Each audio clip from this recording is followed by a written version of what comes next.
Барлықтарыңызға ассалаумалейкум, қалайсыздар? Сіздер Олжас Ханның каналындасыздар. Видео басталмай тұрып, каналға тіркеліп кетуді ұмытпаңыздар. Сіздерге қызықты контент сыйлайтын кім? Әрине Олжас Хан. Алдыңғы влогты көрдіңдер ғой? Сағаттан бастап неге дейін жетем деген. Кім көрмеді? Сол влогты көріп, сосын бірақ осыған келсін. Ал кім көрді? Приятного просмотра. В общем, көп созбай қойық. Бүгінгі влогта не істейміз, қандай қызық болайын деп жатыр. Бізге арнайлап Павлодардан қонақтар келді. Бұл жігітті барлықтарын білесіңдер, Ерлан және де бұл жігіт Асқар. Ерлан мен Асқар. Екеуі бір команда. Сосын түсіндіріп кеттік. Мына жерде Бексұлтан мен Еркебұлан. Бека, Еркеш. Екі команда, 4 қызықты персонаж. Не дейміз енді? Аударылып қапты. Командалардың аты қалай? Жөн, нормальный бір андай необычный, креативный ат қойыңдар. Девятка де қойыңдар. Алдарыңызда девятка командасы. Екі адам ғой сонда.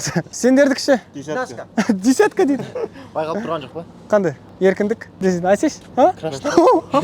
Слишком өзіне көп алып қойды. Жоқ, қаланың адамдары мен ауылдың адамдары. Ауыл мен қала дейді. Унижение емес, бұл конкретно ауыл. Жоқ, сендер енді бұлардан қарағанда қалада көп жүресіңдер ғой. Еті тірі адамдар ғой, бізде салыстыру келмейді ғой оларды. Қайда сендер ол еті тірі? Сен өзің неғып ондай түсіре бересің, төмендетіп. Сен ауыл, сен қала. Ауыл мен қала, екі команда. Кім жеңеді? Қысқадан нұсқа түсіндіре кетейін. Бұл жерде не істеу керек? Біз дәл қазір Астана қаласындамыз. Астана қаласынан осы екі командадан, мына екеуі, немесе мына екеуі кім алыс кетеді? 7 сағат. Бұл жерде шарттар. Қалталарында көк тиын жоқ. Телефонмен қолдануға болмайды. Астарына көлік берілмейді. Тек қана аяқ, қол, тіл, көз болды. Интерес жақсы бұл жерде. Отқан адам андай болмайды. Ренжімейді, бұлай айтқанда. Отқан адам ренжімейді. Отылған адам. Отқанға 2,5 кіреді. Отқанға 3,000 теңге. Көзіңді жұмшы. Қап-қара түнек пе? Ол менің сенсіз өтіп жатқан өмірім. Бір краштар ұқсап кейді ғой, очкиді.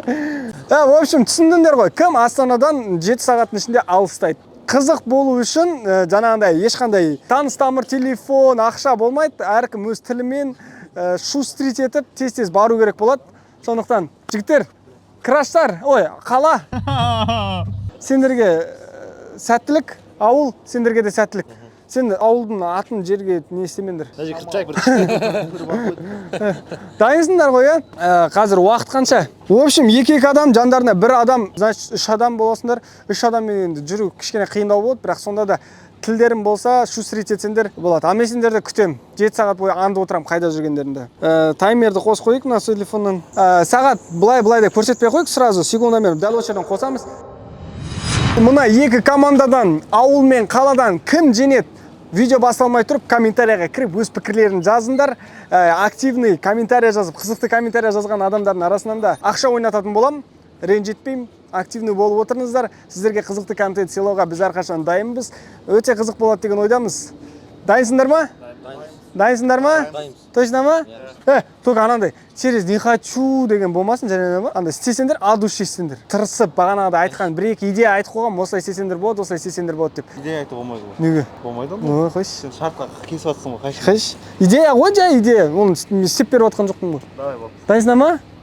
Давайте. Мен өз басым енді Ерлан мен Жарас жеңеді деп ойлаймын енді. Асқар қайда Жарас? Ойбай, Асқар. Жарас жоқ. Жарас үйленіп кетті ғой айтпақшы. Асқар мен Ерлан. Ал жігіттер, сәттілік. Қолымды сапалап таппай қалып жүрмін. Көп сөйлемейміз, іспен ғой, әрекетпен ғой. Кет.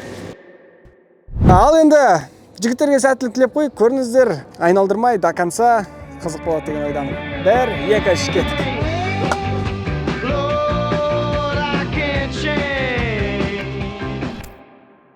Вот жігіттер кетіп барады. Аналар жоқ өзі қараш. Сол жігіттерге сәттілік, уақыт кетті. Енді не істейді екен? Мен жай ғана бақылап отырам, қарап отырам. Кім қайда, кім қай жерде, кім қай жаққа жетті. Соңында шақырымды есептеп, жеңімпазды анықтайтын боламыз. Оған дейін біз өзіміздің тірліктерімізді бітіре берейік.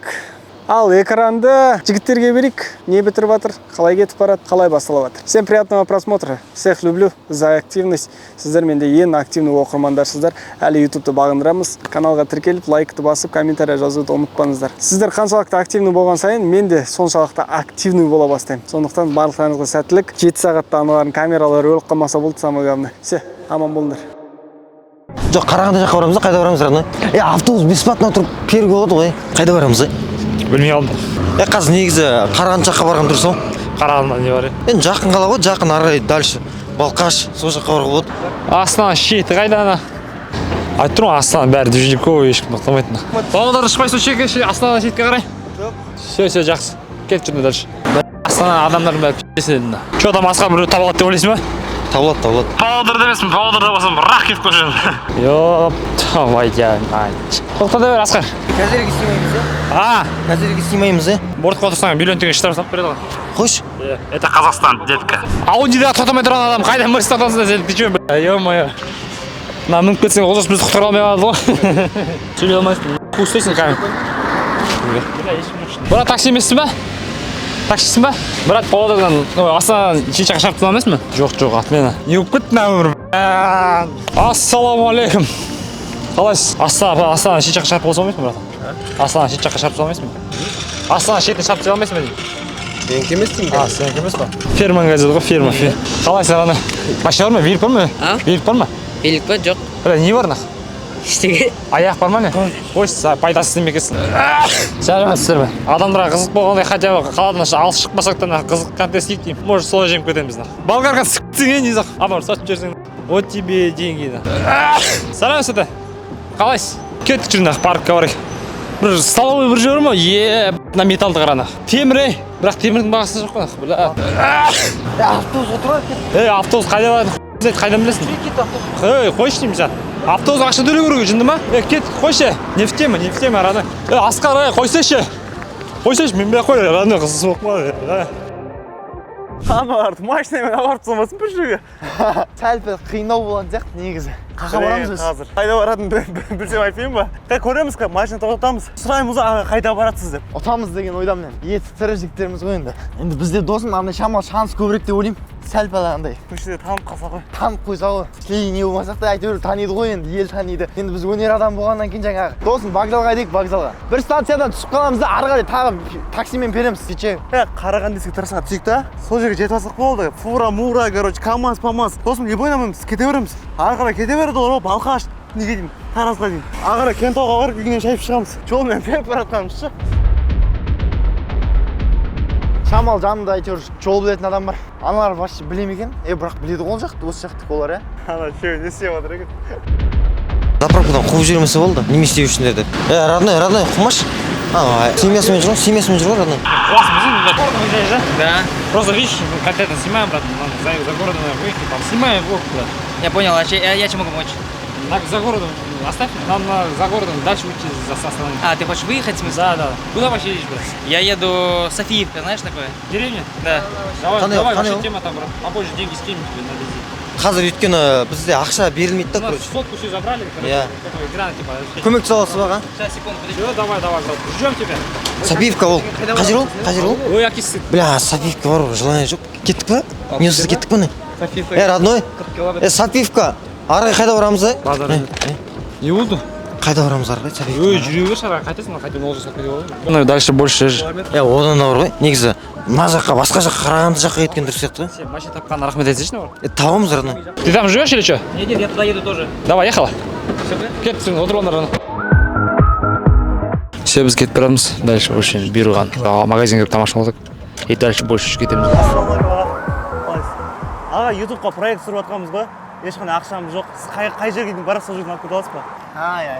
Көкем, сен алдап қойған бар да, былай кетемін дейді. Бір вообще қыз айтып тоқтаса, ол кезде өзім кірсем досым. Сен жолама.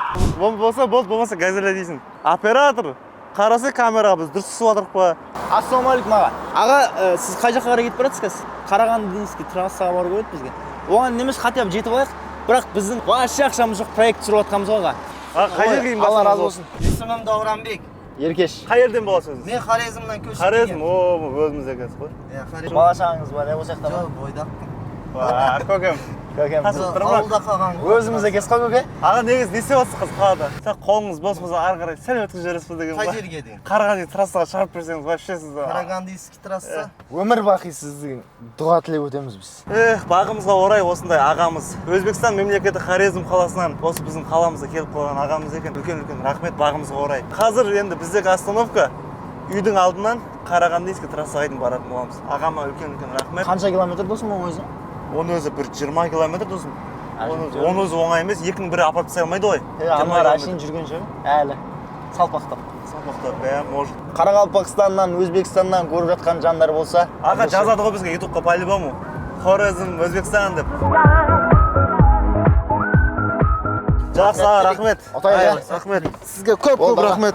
Ағам суын айтып беріп жатыр ғой. Алла разы болсын аға. Үлкен рахмет. Үйленіңіз аға, я. На машинаға респект. Ал біз дальше кет Қарағандыға кетеміз дальше. Қарағанды, Ағылай, Балқаш. Үлгеріп жатсақ Шымкентке дейін, Таразға дейін. Шлей кетіп баратсың. Әле шу бар екен ортада, шу бар екен. Мына водительдің бәрі қыз болғанда досым, мен саған айта алмаймын енді. Біз уже бар емес мама кетіп барататын ек. Аллаға шүкір, Қарағандының трассасына аман есен жетіп алдық. Жолдан бір машинамен келдік осы жерге дейін. Ағама үлкен рахмет. Қазір енді дальше больше кетеміз. Қарағанды, дальше Балқаш, ары қарай шу болса шуға дейін. Қазір көреміз енді бізді қиын, бірақ өте қиын алып кету. 3 адамбыз ғой былай қарап досым, салонбыз ғой дағы да. Досым айтып жатырмын, білсем үшеуі соғыс тоқтайды ғой бір-біріне. Қыз водитель болса өзіме айт досым. Алла, бір 180 мен айдайтын бір жас жігітті жолықтыра көр. 5 minutes later. Жүре берейік жаяулап. Қалла, да, келемін жаяу тағы да. Жүрек дүрс деп қағуда.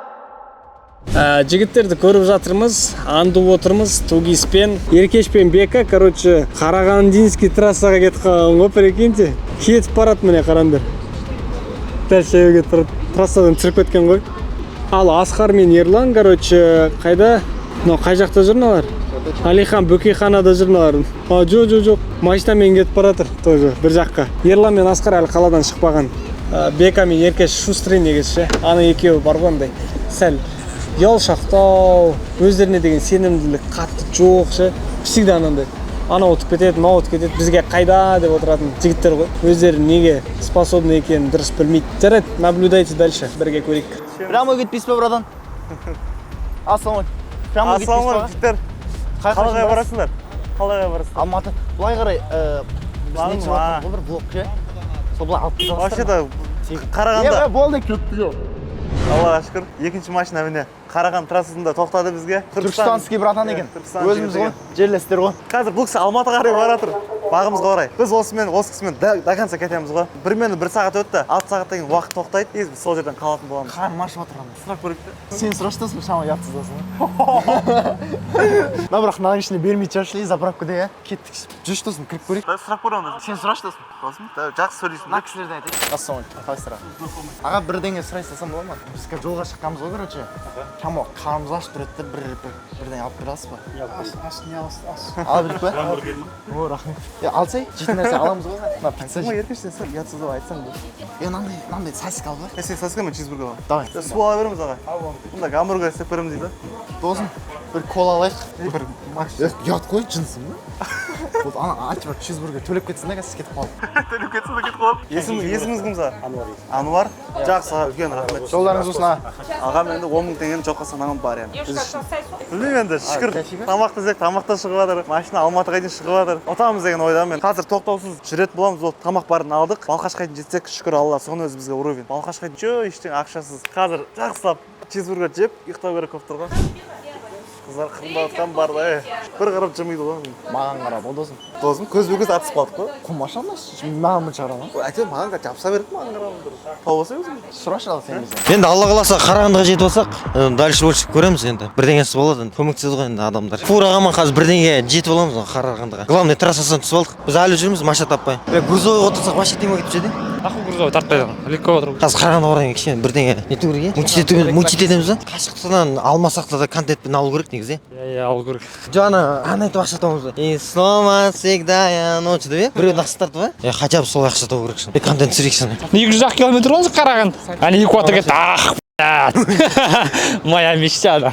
Девятканы кеше очень көп қойды көреді. И снова седая ночь. Ой, жоқ, қандай айтпаған айтты? Жоқ, қошташ. Сүйе тұра қошташ. Отақ бір апарып мал бақсы қоймасын бізге. Ал саған контент. Таппай қалып жүрмейік. Аккуратно жүрек, бля. Аши шешіп сен, бля. 15 алсақ жуамыз де? Алла жаса. Сат жүреміз ғой дейін ламартқа. Жоқ, оны мен алдым да, мен саған 14 мың беремін. Қолағымда. Нахуй бізге iPhone, брат. 200 мен 400 неге берсе жетіп отыр ғой. Мә беріпті. Адам бәрі робот, нахуй. Қалайсың, бля, ёпты. Қайда бара жатсың, қарағандағы бет барасың ба? Ана фурамен сөйлесші, ебать. Ёпты, не істеп отырсың? Не істеп отырсың? Адамнан қаша дейді, сүйетін адам. Мені алып кетіңіздерші. Бля, аудио ашық қаудырбаса кәдімгі пішер еді ғой. Братан, тоқташ, братан. Адамның бәрі робот. Қайырымсыз. Мені алып кетіңіздерші. Асқа тұрса, жатағаш. Өлемін жай, панторлы кетіріп көтінді бір ағайрат. На, өзіңе шомылайын беле. Эй, мейірімсіз махаббат. Ал тағым деп шейш. Жаман десятка тоқтамайды, десятканы. Шіріп жатқан ойда жоқ. Жаман десятка тоқтамайды деймін, шіріп жатқан ойда. Полик тосаң, ашсаң, трасса көрінеді де. Бля, хотя газельге сыймаймыз, е? Бля, фураға сыямыз негіз маңға, е? Зайба, алып кетшін. Әлі, жалғыз кетіп бара деп. Алып кетіңіздерші. Ана сендірген бағана заправкада көреміз, алмай кеткені. Полныйымды дейікші. Бірақ орында. Грант тоқтады ғой, грант тоқтады. А сол маға қарағанды кетіп барасыз ба? Қайда? Примерно неше километр ғой? Біз ала кетесіз ба? Сол жерін тұтақ. Аға, бірақ ақша жоқ бізде. Жібек жол неше километр аға? 15. Аға, жарайды, көптен көп рахмет. Екінші машинасыз енді. Амин, рахмет. Көптен көп рахмет аға. Жолыңыз болсын. Кет жүріңдер. Аллаға шүкір. Шүкір деп отыр, ассалаумалейкум, Виктор. Қаласыздар? Шықпайсыздар ма, бұл жаққар? Шықпайсыздар ма? Дальше. Просто бізге загородный постермен шығу керек деген ғой. Ассалаумалейкум, брат. Брат, қарағанда айтып барасың ба? Брат, короче, у нас такой контент, короче. Бізге загородный постермен шығу керек. Чем больше, тем лучше, брат. Можно забрать до Караганды? Үшеуміз алып кетіп аласыз ба? Лок түсіріп жүрміз, брат. Кешке ақшасын жүріп жүрміз, брат, дәне жетпей. Все, Алла разы болсын, брат. Мазыр жоқ, братан. Алдын отыр. Кетшін, алып кетеміз. Артын отырып алыңдар. Все, әкелді бесчіге. Красавчик. Сол Астананың төрінде жігіттері қай жаққа кетті екен, менен жыраққа алыстап осы жолы. Мен негізі өлең айтып отырмын, ұйқаспай қалдым ба? Де? Менмен ба? Келсей. Мен қайдан танисың жалпы? TikToktан. Ассалаумағалейкум дейді жігіттер негізі басында. Ассалаумағалейкум дейді. Қалыңыз қалай дейді. Фотоға түсіп, жоқ, қалыңыз қалай деп сұрайды. Қалыңыз қалай. Міне көрдің ба? Уалейкум ассалам. Көрдің ба? Сол саған на будущее жарай ма? Кел, түсеміз. Әдемілеп. Мен қайдан танисың? TikToktан. Қойш, атың кім мен айтшы? Әйтеуір Тілеужанның ағасыз ба? Тілеужан, менен де хит па дедім ғой. Кел. Болды. Түсті қойдым, е? Давай, красавчик. Жол болсын, аман бол. Смело ғой. Кел. Дауысынан да өтіп бара жатыр. Қойш. Дауысым жатта жүрсің бе не? Жиі көресің бе мені? Күнде көреміз. Мынау анандай фото болды ғой. Олжас ханмен бір курста оқығанбыз деп ертең көрсетіп отырасың ғой. В общем, жігіттер қаншалықты жырақта сіздерге қойылатын сұрақ па? Осы видеоның айтылатын жауабы анау ағып тұрған бұлақта десем. Міне осы жайт. В общем, мыналар Астанадан кет қапты ғой. Ебай! Бір шай ішіп алған едіге. Астанадан кет қапты ғой мыналар. Аршалыдан өтіп кетіпті. Екеуі бірдей кетіп бара ма? Екеуі бір жолға түсіп алған ғой. Бірақ, конечно же, Асқар мен Ерлан арттарында келе жатыр. Жетіп алады деген ойдамын. Еркеш пен Бека алда. Но я болею за Асқару и Ерлану. Жоқ, Асқар мен Ерланға болеть етіп отырмын. Енді ат тергілетіп Павлодардан келіп тұр ғой видео үшін. Ұтып кетсін деген. Бека мен Еркеш деген жанында жүр ғой енді. Олар да қолдап жатыр, Алла разы болсын. Көреміз дан будущее қалай болады екен барлығы. Анда еще тамақ ішпеген ғой байғұстар, қарындар ашып жатқан шығар. Бір жерге тоқтап тамақ ішіңдер деп айтқам ғой. Ақшалар жоқ, бірақ көк тиын. Ал шы жарайды, көріңдер. Біз Қарағандыға келдік. Қазір Объездной церковь деген жерге барамыз. Ары қарай дальше больше не Алматы, не Балқаш. Ары қарай бара береміз. Қалай бар сол жаққа қарай. Болды. Мынаны қарасайшы. Былай қарасам бір қатты қиналып жатқан жоқпыз негізі. Негізі иә. Әдем кетіп отыр ғой, тамақ та шығып жатыр алдымыздан. Осында ағалар да шығып жатыр алдымыздан. Енді дальше поедем. Едем болады. Короче, кеттік қой. Досым әке. Жеңіз. Братан, мен өлең шығаратыным бар тұғын ғой. Жақында бір екі ситуация болып, сонымен бір өлең шығарған ем оқып берейін соны. Әпше сіз де оқып отырсыз ғой, тыңдап отырсыз ғой, Сенсің менің қуанышым әттеңім, сен білмейтін мұң қайғымда көп менің. Мен де бақыт табайын деп қол создым, неге бірақ жетпедім. Жүрегімде толып тұрып сансыз мұң. Өтеді істеп, не бір айлар, не бір күн. Бұл да жаным естемейді ғашық болып. Кітап оқып жатсың ба? Кітап оқып жатқан сияқты оқып жатқан. Кішкене диапазон жасаса. Сөйтейін ба? ұйқас чакин болып батты. Қош. Давай. На оқы сал, көрейік сал. Сен қайтып оқиды. Қазір көрейік сал. Қара, былай оқиды. Қара. Сен дауыс. Темір дұрыстап ойында. Қой көке. Тоқта, газель атқаз. Мен де бақыт табайын деп қол создым. Неге бірақ жетпеді. Қара, жүрегімде толып тұрып сансыз мұң. Бүгін тағы өткен екен мәнсіз күн. Барлық үшін неге сонша батылмын? Сен дегенде әлсіз. Вообще мына даңғайлын айтыңызшы, кімдікі күшті болды? Барада көт жақсақ қышып атқан жоқ па? Жоқ, братан, мен сен бұрыннан қарап жүрмісің. Қой болы, істей. Братан өте ақ көңіл жігіт. Мен білем, ешкімге отказ бере алмайтын.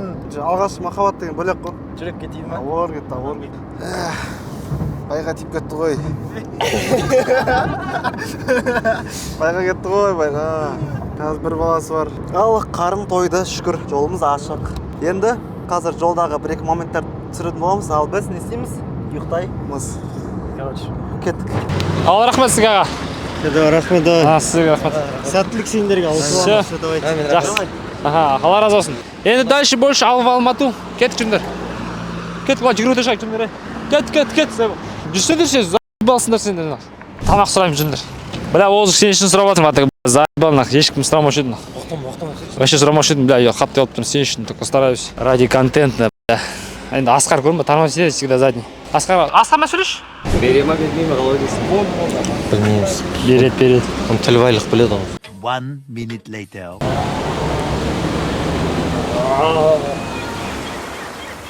Кешке ақшасын салсын ба жоқ па? Салсын ба? Қанша тез салсын? Көреміз кешке. 5 minutes later. 2000 years later. Так, ждите, қазір келем, мен қазір сөз көрем. Ассалаумағалейкум, брат. Ассалаумағалейкум. Қалайсыз? Брат, бір самса бере алмайсыз ба? Брат, ақша жоқ еді, бере алмайсыз ба, брат? Қарын ашып береді. Түсіндің ба? Самса ма? Өзің қалайсың солай берсең. Үшеуміз аған. Болмаса кеш. Бір-бірден ба? Сіздерге? Если что, кешке номерін салып жүреміз қазір. Номерін сұраш. Сау болыңыздар. Рахмет. Ютубтан көресіз болма. Олжасқан танымайсыз ба? Тқан, иә. Көреміз ғой. Соң подписка жасап қойыңыз. Все, жақсы. Ютубтан көресіз аға. Рахмет аға. Алла разы болсын. Базар жоқ. Давай жеп Мен не тормози секілді. Жоқ, сушнек, біреудің сушнек сұрады. Бірақ жеп алып сушнек сұраймыз ғой. Базар жоқ.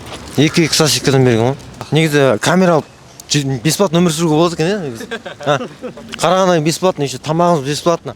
Енді сушнекта болса бесплатно. Здрасте. Тілім жетпейді. Жүрсеші? Қыз тілім жетпейді, родной. Қазақ болсыншы. Может, айтады ғой, без денег можно почувствовать, мен что наверное. В общем, без денег можно қыдыруға тоже. Рас екен ғой қазір. Біз қазір Қарағандыда жүрміз. Ассалаумағалейкум. Осыдан 4 жыл бұрын 2020-да мен блогерлікті енді бастап қызып келе жатқан кезде ол кезде енді бір андай тренд, брендтер түсіріп жүрдік. Қазір TikTokта мен ескі видеоларым шығып жатыр ғой, соны көріп жатқан шығарсыздар. Сонда видеолар түсіріп жүрдік, андай бір индийский ше бір. Көрсем енді әрине ұяламын, бірақ Аллаға шүкір солардың сондай бастамамен бастадым. Иә, сол кезде маған күлген адамдар болды, мен сынға алған адамдар болды. Ал қазір Аллаға шүкір сол адамдардың бәрі маған подписан.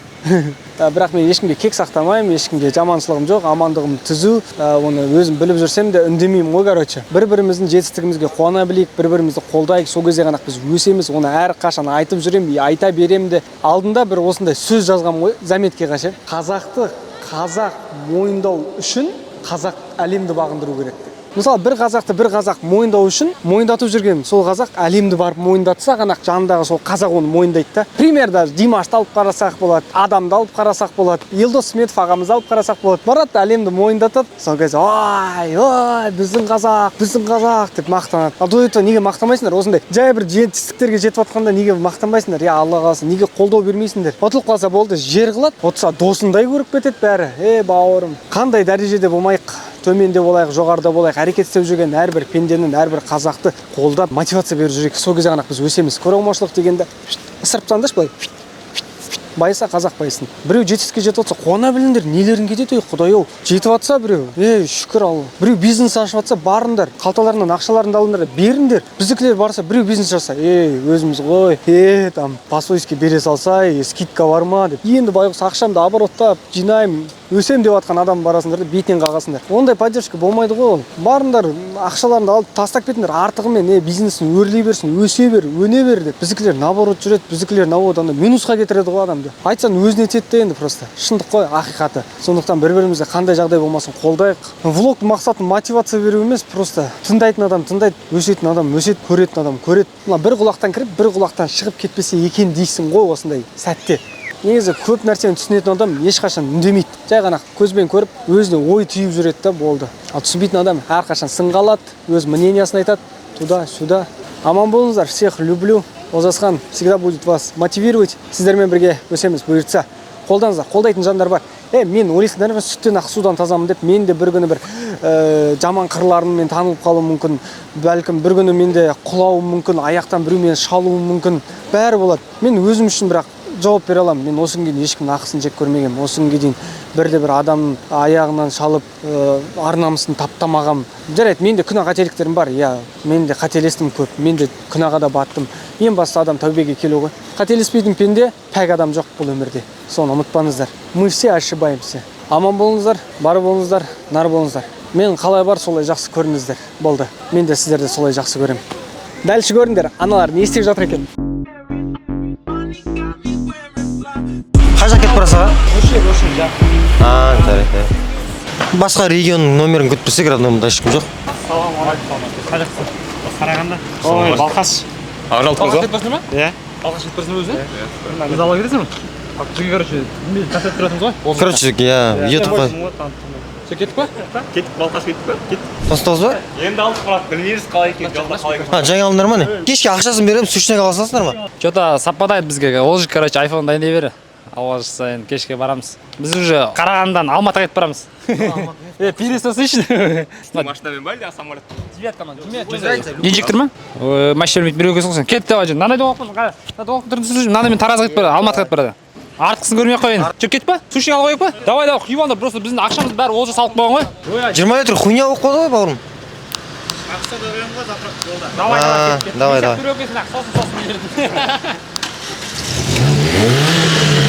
Жете ма мұны? Жете, смело. Кеше көрдің ғой? Пиздец, коллектор түсіп қалған ғой. Жоқ, қанша қалдыр ана?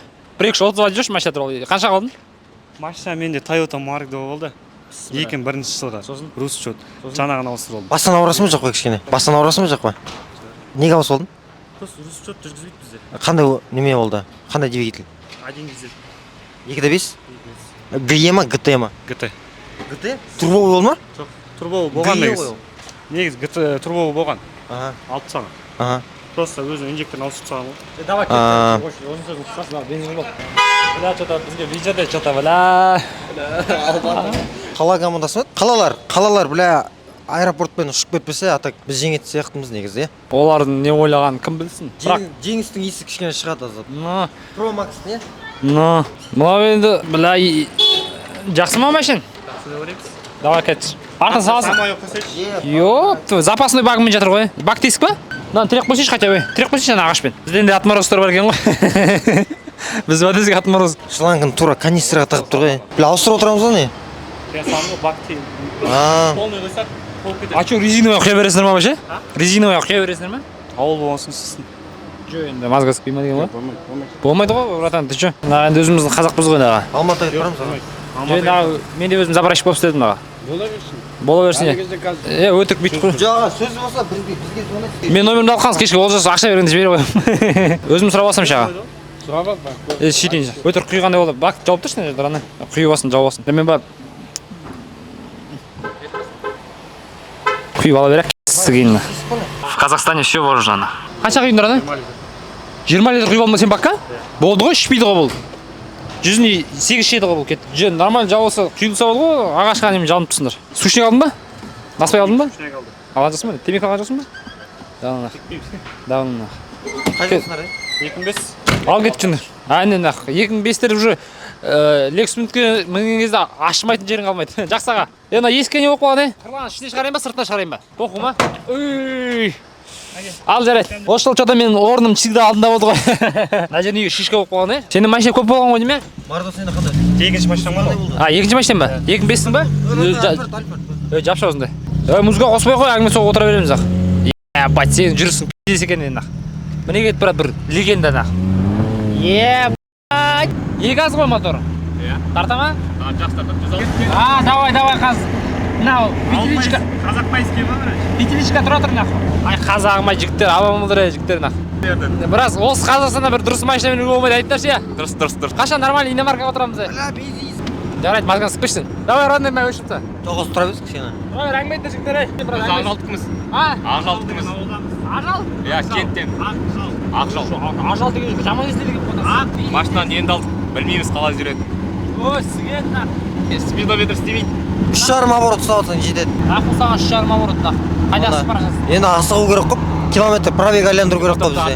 Әңгіме айтыңдар, е? Таңертең нешеден бастап? 11:30-да шыққанбыз. 11:30-да ма? Екеуміз екі жаққа кеттік нақ. Ол аяқ ет. Екі команда. Жоңғар танисың ба? Кімді? Жоңғар. Бека. Беканы, иә? Көреміз ғой күнде. Кім жеңеді негізі? Бізге жеңістің иісі келіп тұр дейді нақ. Бензинмен бірге ма? Жеңістің иісі ма, бензиннің иісі ма? Девяткасын қалма. Білмеймін нақ. Сеніп тұрмын мен, ВАЗға сенемін өзім нақ. Мұның мотордың кетсе, ВАЗ сила нақ. ВАЗ радует глаз нақ. Сыққаса попуткамен өтіп қалмыз ғой кісіге. Попуткада тоқтап, бас білетін істейтін адамдар нақ. Заправкадан попутка ұстайды. Сендер танып қойып, мына Олжасқанның қасында жүретін балалар өстеді. Бірсіктен басқа жүріп жолында пиздес. Машиналарда пиздес, е? Жоқ, ары қарай нормально. Жоқ, білем. Сол стейметр деген ғой. Тегіз ашшы. Астық. Армиядан енді келген. Кім, Нома? Иә. Байқа үйленіп кетірмесің. Бізде Жарас деген бауырым бар, армия деген сразу үйленеді. Балғашын бер жақ деп тұр ғой. Балқашқа бармайсың ба? Барады ғой. Балқашқа өзеге бар, шомылмады ба? Апарттаймыз ғой. Шомылмады. Апарып бітті ғой кесілген. Онда бітті на, онда батылық. Жеңіс біздікі. Блядь, әкеңіз. Заебал. Мынау Олжастың оқырмандар пиздец айтты да Олжасты. Бізді, например, ана Балқаш неше километр сендердің ауылдарынан? 374 километрді, 174 километрді Олжасқан үшін бізді апарып тастаймыз дейді нақ. Міне көрдің бе, Олжасқанды қалай уважает нақ. Бля, красавчик нақ. Балқашқа барып шомыламыз ба? Құлаған не болған, е? Жара. Құлаған не болған, е? Жара. Тесіліп қалған ба? Ракетаға кіріп қалған. Жоқ, қазір жетіп алады мына қазір. Әлен ақ. ВАЗ радует глаз нақ. Бізден жеңістің емес, бензиннің ішіп тұр екен, точно. Хуйнать, бір девяткаға тоқтағанбыз, тартпайды нахуй. 100-мен ғана жүреді, 100-мен нахуй. Баспай қой нахуй, қасым қажысы. Жоқ, бас аман болса, главный, сыйластық жеңеді деген ойдамыз енді. iPhone 15 бұйырмаса да, аман есен айтсақ болды. Қойшы, настроение түсіп қалды нахуй, бля. Настроение жоқ, настроение носкиде. Скатнайшы, қымыз қош, бауырым. Давай запишем эту песню, мотиву, чтоб никогда. Ема көзіміз ашып кетті, ема карбюратор істемей ма, білмеймін, бензин дұрыс ағып келе жатқан жоқ. Бля, көзім ашып тұр, көзіміз ашып тұрып жеңбесе екенді айта алмаймын енді. Ебак, жабысқап жүрмегесін, е, бля, лопна. Енді алып қоймасақ да енді контентпен алады деген ойдамыз енді. Көреміз қалай болатынын.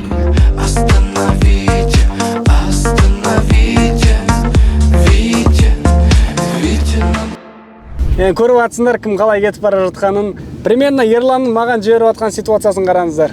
Олар, мне кажется, бізді танитын оқырмандарды тауып алды жолда. И қараңдар. Айфон дайындай бердім. 15 дайында. Ауыл команда сила. Қандай ауылдар жігіттер кездеседі екен. 99-ға кетіп бара жатырмыз. Ерлан. Жарай, давайте сәттілік, бірақ сендерге айтып қойын, аналар сендерден алда. Так что жетіп алыңдар. Біз екеулерінде де қарап отырмыз, кім қай жақта екен.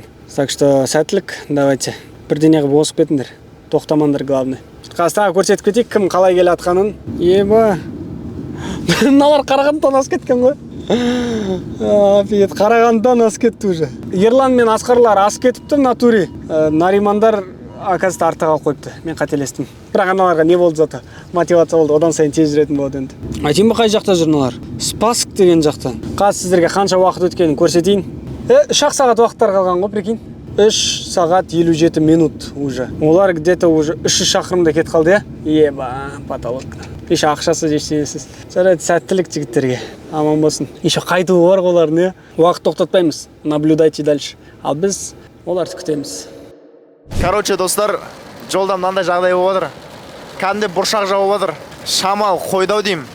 Баналда қатты жауып отқан прям кәдімгі. Мынандай бұршақтар жауады. Мәссаған, Алла сақтасын. Жаман болды ғой, ә? Короче, мынандай бір сынақ болып қалды. Бір жерге барып жатқанбыз ғой. Ақжол машинаны соқты.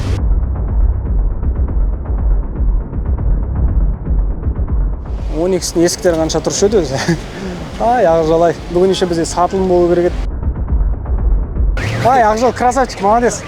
Все, короче, жайт аға. Жолыңызды самай хабардамыз. Өзім айтайыншы, Ақжол, әкеш. Ема. Хайыр ғой, хайыр. Сынақ болып тұру керек осылай. А то бәрі четко жүре берсе, тоже подозрительно ше. Молодец, Ақжол. Бірақ өмірі бір тұрған машинаны соғады, жазықсыз машинаны соғады. Мына кісінің өзі бір андай көңілі, пейілі, ақ екен да, молодец. Бір ауыз айтқан жоқ қой, бір жынданған жоқ, бір не істеген жоқ. Молодец, Алла тек қана жол ақ болсын деп тілеймін. Осындай кісілер көп болсын. Негізі дүниеге осы жаға жыртысқан дұрыс емес та. В любом случае. Самоган басаман болсын, бәрі нормально. Бүкіл ущербін бәрін төлеп береміз машинасын. Осындай жағдай болып қалды аяқ асты. Ну что бывает? Көрмей ма сонда былай машина келе жатқанын. Педали перепутал деп қояды. Ты берега попутал. Все, жай, давай сендер одан да ана 4 жындыны қараңдар қай жақта жүргенін. Брат, короче, саған прөзе болып тұр соңғы. Таразға барасың ба? Таразға бізді ала кетсең, жігіт. Ақшасын салып береміз. Болады ғой? Все, болды, алып бересің. Брат, сендер ренжімейсің ба? Біз бекалардан қалып бара жатырмыз и машинаны ауыстырып жатырмыз біз, короче. Бізде приорамен шығып барамыз Таразға. В общем, бля, девятка тартпайды екен, порожниковый моторный. Әкелген рахмет жігіттер. Приора отыр деген хозяин что-то, бля. Бірақ біз жетте тоқтау керек та, или Таразға поқып бара береміз. Таразға барып, короче, самолетпен қайта саламыз Астанаға. Дұрыс қой. Бізге жол болсын, Таразға шығып барамыз. Жеңілеміз бе, жеңеміз бе білмеймін. Уақыт аз қалды бізге. Жарайды, отырып кеттік. Ой, біз біраз жерге барып қайттық, атқа мініп қайттық. Короче, жігіттерге берілген уақыт таяп қалды. 6 сағат 43 минут болды аналардың кеткенде. Көрдіңдер ма? 15 минут қалды, 12 минут. Жаймай звондай берейік жігіттерге былай. Шет жағын біліп. Мыналар кәдімгідей періп барады ғой, тоқтамайды. Мыналар алмайды, короче, вообще бір жақта ғой. Еркеш маған звондандар, 10 минут уақыттарың қалды, тез тоқтаңдар бір жерге. Ну, короче, өздері звондайды, а то сет стамайды мыналарды вообще. Все, болды, аман есен өзі оралса екен.